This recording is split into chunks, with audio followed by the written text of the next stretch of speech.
નમસ્કાર, જય ગૌ માતા. આજરોજ અમારી ટીમ સાયલા પાંજરાપોળની મુલાકાતે આવેલી છે. એના ટ્રસ્ટીશ્રીઓ મારી સાથે બેઠા છે. ખૂબ જૂની ગૌશાળા છે. આ વર્ષોના વર્ષોથી આ ચાલી આવે છે અને ખૂબ મોટું જીવદયાનું કાર્ય અહીં ખાતે થઈ રહ્યું છે. એમના ટ્રસ્ટી જીતુભાઈ આપણી સાથે છે.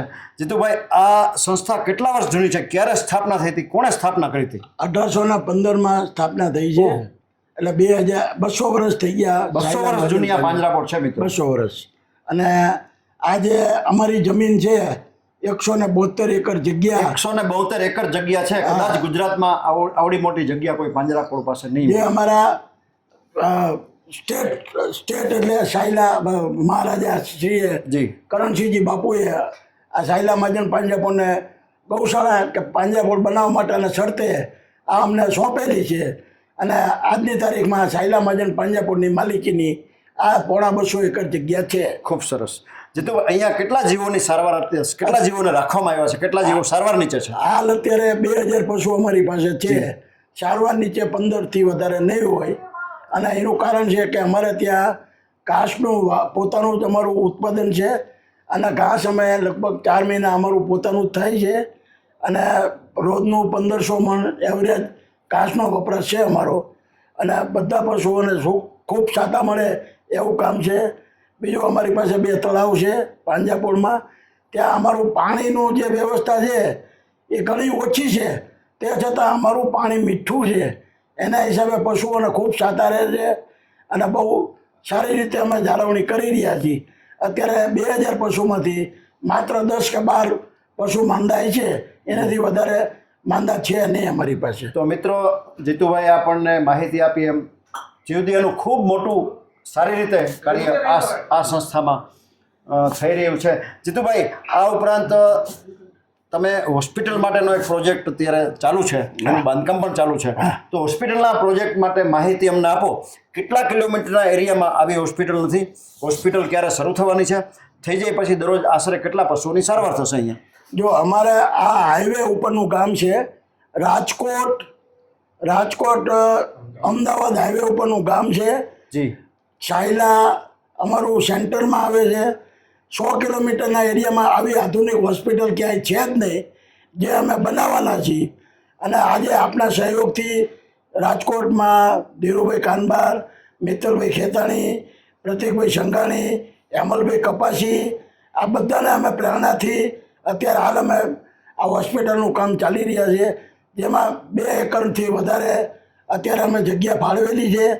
એમાં અત્યારે બાંધકામ ચાલુ છે. લગભગ 16,000 સ્ક્વેર ફૂટમાં હાલ અત્યારે બાંધકામ ચાલુ છે. અને લગભગ 50% કામ થઈ જવા આવ્યું છે. અને આગળ અમે આજે આધુનિક હોસ્પિટલ બનાવી રહ્યા છીએ, જેમાં અમે જે કંઈ કામ કરવાના છીએ, જે હોસ્પિટલમાં અમારો ઉદ્દેશ એક જ છે કે હાઈવે ઉપરનું કામ હોવાથી રોજ 4 થી 5 એક્સિડન્ટ થાય છે. અને એ 5 એક્સિડન્ટમાં એક પણ જીવ ના મરે એના માટેની અમારી અદ્યતન હોસ્પિટલ બને. અને અમે આજુબાજુના ગામડામાં લોકોને આણંદ જવું પડે છે, જુનાગઢ જવું પડે છે, કે બીજે ઘણા 200 કિલોમીટર દૂર આ પશુઓને ઓપરેશન માટે લઈ જવા પડે છે. તો અમે એવો પ્લાન કરી રહ્યા છીએ કે સાયલા પાંજરાપોળમાં આધુનિક ઓપરેશન થાય, આધુનિક સાધનો વસાવી અને આયા જ આ બધી સગવડ મળે એવો અમે પ્લાન હાલ કરી રહ્યા છીએ. તો મિત્રો, જીતુભાઈ આપણને માહિતી આપી. 100 કિલોમીટર સરાઉન્ડિંગ એરિયામાં કોઈ આવી પશુ પક્ષીઓ માટેની હોસ્પિટલ નથી.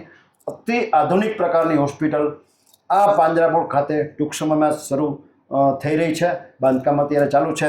કેટલા રૂપિયાના ખર્ચે હોસ્પિટલ અત્યારે બિલ્ડિંગ કન્સ્ટ્રક્શન લગભગ એપ્રોક્સિમેટ 1 થી 1.5 કરોડ રૂપિયાનો ખર્ચો થશે. જી. અને 1.5 કરોડ રૂપિયામાં હોસ્પિટલ ઊભી થઈ ગઈ છે. જી. અને સાધનો માટે અમારે 1 કરોડ, બીજા 1.5 કરોડ લાગશે.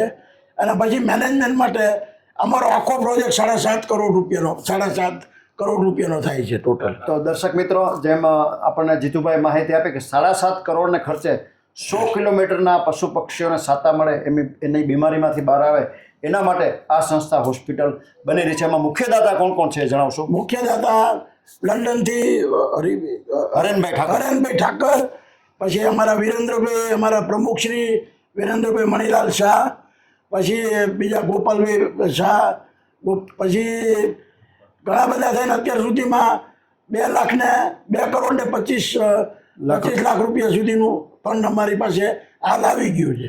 તમે આ વિડીયો મારફત દાતાશ્રીઓને દાન માટે આ હોસ્પિટલ માટે શું સંદેશો આપશો?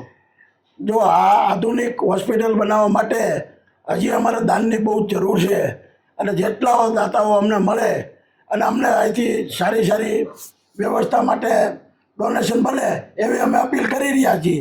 જી, તો દર્શક મિત્રોને જણાવવાનું કે અતિ આધુનિક હોસ્પિટલ આવા મૂંગા જીવોને અહીંયા સાતા મળે એના માટે આ સંસ્થા ઊભી કરી રહી છે. જીતુભાઈ એના માટે દાન માટે પણ અપીલ કરે છે. મિત્રો ને વિનંતી કે જરૂરથી એકવાર આ સંસ્થાની મુલાકાત લેજો અને યથાયોગ્ય આર્થિક મદદ પણ કરજો. જીતુભાઈ, આ ઉપરાંત ભવિષ્યના તમારા પ્રકલ્પો શું છે? જો આમાં અત્યારે અમારું ડ્રાય એરિયા છે. જી, પાણીનો મોટો પ્રશ્ન છે. જી, પાણી નર્મદાની લાઈન આજુબાજુમાંથી સાયલામાંથી નીકળેલી છે. અમે સરકારશ્રીમાં બહુ જ રજૂઆત કરેલી છે. જી, પણ હાલના તબક્કે હજી આજની તારીખમાં નર્મદાની લાઈન અમને મળી નથી. જી, અને અમે કોશિશ કરી રહ્યા છીએ કે અમને જલ્દી લાઈન મળે. તો બીજું કે અત્યારે 2,000 પશુ છે તો 10,000 કેમ ન થાય એનો અમે પ્લાન કરી રહ્યા છીએ. ખૂબ સરસ. તો જીતુભાઈ ટ્રસ્ટી મંડળ વતી એવી વાત કરે છે કે પાણીની ખૂબ તકલીફ છે. ડ્રાય એરિયા છે, 15-20 જેટલા બોર અહીંયા છે, પણ પાણી ઉનાળામાં ખાસ તો બહુ તકલીફ પડે છે. નર્મદાની લાઈન કેટલા અહીંથી કેટલી દૂર છે? 3 થી 4 કિલોમીટર છે, એનાથી વધારે છે નહીં. નર્મદાની લાઈન પાણીની લાઈન દૂર છે. જો અહીંયા નર્મદાનું પાણી આવી જાય તો જીતુભાઈની તૈયારી, કેટલા જીવો સાચવવાની તમારી તૈયારી છે? અમે વિચાર કરી છે કે અત્યારે 2,000 છે તો 10,000 થાય એવો અમે પ્લાન કરવા બાકી છે. તો દર્શક ભલે થાય તો આપણે એની સામે 11,000 હા મેનેજમેન્ટ કરશું.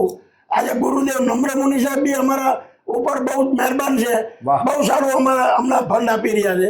જી. અને અમારે કોઈ પણ કામ હોય તો અમને નમ્ર મુનિ સાહેબે ગુરુદેવ ક્યારે અમને ના નથી પાડી. તો મિત્રો 10,000 થી 11,000 પશુ સાચવવાની, બોલ જીવો સાચવવાની જીતુભાઈની તૈયારી છે. આ વિડીયો સાંભળનાર તમામને નમ્ર પ્રાર્થના છે સંસ્થા વતી કે એકવાર જરૂરથી આ સંસ્થાની મુલાકાત લઈ જીવદયાનું ઉત્તમ કાર્ય તમારી નજરે નિહાળજો. ધન્યવાદ.